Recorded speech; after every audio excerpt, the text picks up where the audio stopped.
नमस्कार। बिहार के दरभंगा जिला से एक बड़ी खबर आ रही है, जहां 6 महीने के बच्चे के साथ एक मां सो रही थी। उसके पति कहीं दूर काम करते थे। 3-4 लफंगा लड़का के द्वारा रात्रि 1 बजे उसके घर में प्रवेश कर गया। अब उसके घर में जब प्रवेश कर गया तो वो महिला 1 बजे रात में अनजान पुरुष को देख कर अकचका गई। भाई आप लोग कौन?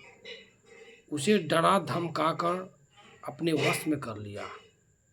वो जो लड़का लफंगा था उसे अपने बातों के द्वारा तरह तरह के धमकी दिया और उससे जो अपने बातों में काबू कर लिया।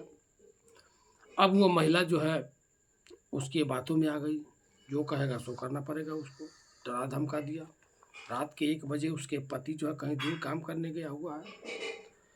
अब वो जो 3-4 लफंगे लड़के थे उसके साथ बारी बारी से जो हैवानियत पार कर दिया। समझ रहे हैं ना? बारी बारी से हैवानियत पार कर दिया।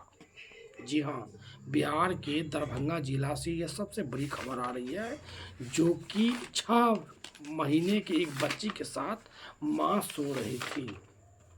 उम्र तकरीबन उनका 22 साल है बताया जा रहा है।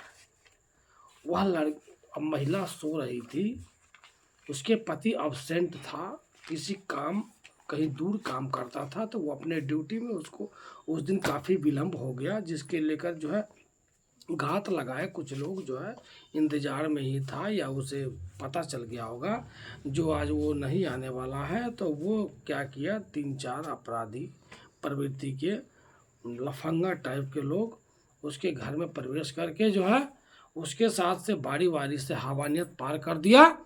उसका पति जब रात में अपने पति को फ़ोन के माध्यम से वो जो हैवानियत पार करके और निकल गया, तब वो महिला जो है अपने पति को फ़ोन किया। उसका पति जो आनन फानन में रात में पहुंचा और स्थानीय थाना में जाकर आवेदन दिया। प्रशासन को धन्यवाद देते हैं। सुबह जब हुई तत्क्षण उन्होंने एक्शन लिया और वो तीनों आरोपी को जो है गिरफ्तार कर लिया। गिरफ्तार करने के बाद जांच के लिए उसका बेडशीट, उसका कपड़ा, ये सब को जो है फॉरेंसिक टीम को भेज दिया गया और महिला के स्वेच्छा के अनुसार उसका मेडिकल चेकअप करवाया गया है, जिसमें क्या रिपोर्ट आया है अभी तक पता नहीं चल पाई है। लेकिन प्रशासन को धन्यवाद देंगे जो आपने तत्क्षण उन्हें एक्शन में लेते हुए उस केस को, और तत्क्षण जो है एक टीम का गठन किए और उस टीम पर काम में आपको बड़ी सफलता हासिल हुआ और तीनों को जो है गिरफ्तार कर लिया गया।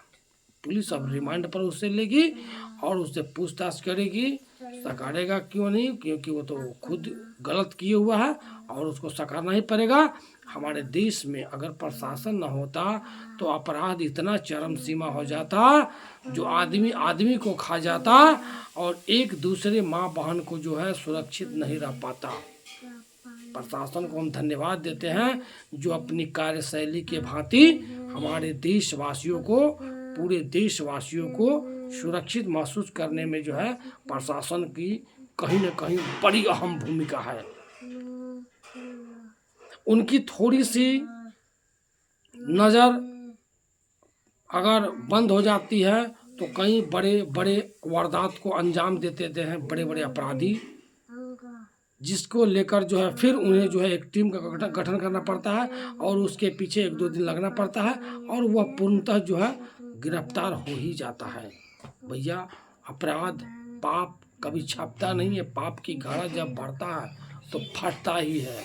आप कितना भी सबूत छुपा लो, जुर्म किया हुआ जुर्मी कभी बचता नहीं है। यह देश भारत, संविधान भारतीय सभ्यता और संस्कृति से जुड़ी हुई है, इसीलिए पाप करने वाले को सजा संविधान के तौर तरीके से देना हमारे भारत का संकल्प बना हुआ है और इसी संकल्प को हम सम्मान करते हैं और संविधान के हम कारा लगाते हैं, क्योंकि संविधान ना होता तो न जाने आदमी को जो है खा पका के बराबर कर देता। और उसमें से 3-4 अपराधी जो पकड़ाए हैं, उस महिला के साथ जो हैवानियत किया, उसमें से 2 शादीशुदा है। एक का उम्र 20 वर्ष है, एक का उम्र 29 वर्ष है। बताइए, शादीशुदा बंदा का ये हाल चल रहा है। ऐसा नहीं करना चाहिए। पराई स्त्री को अपनी माँ बहन समझे, पराया धन को मिट्टी के ढेले के समान समझे। इसी के साथ हम लेते हैं इजाज़त, फिर मिलेंगे अगले वीडियो में। तब तक के लिए जय हिंद।